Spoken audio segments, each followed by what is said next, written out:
Po, nalihin na natin. Ayan.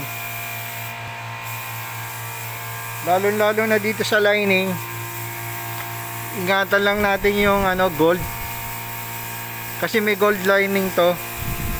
So pagka habang nililihan natin, ingatan natin na lumabas yung tape na walang masilya katulad nito.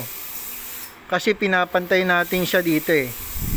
So pag lumabas na yung tape, alalayan mo na lang hanggang sa lumabas na yung ganito.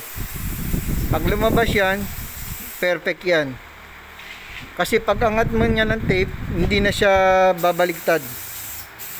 Pagka nakapagpintura ka na ng duko. So pag ganito, eto, tatanggalin ko yung tape niyan.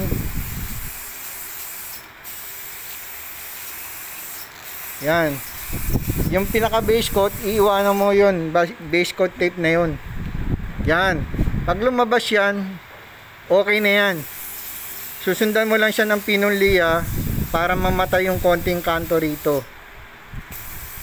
Ganyan.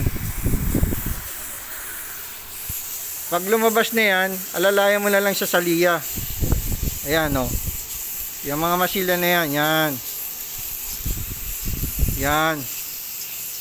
Ayan, buo na yan. Yan, kasi may gold plated yan dito. Yan yung pinaka-design ng lamesa. Yan.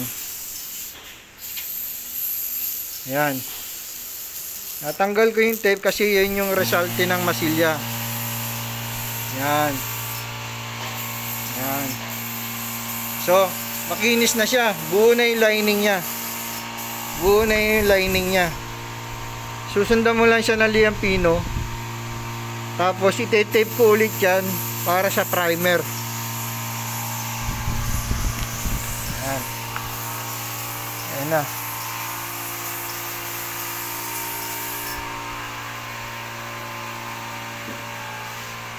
So buhay na yung mga kanto niyan.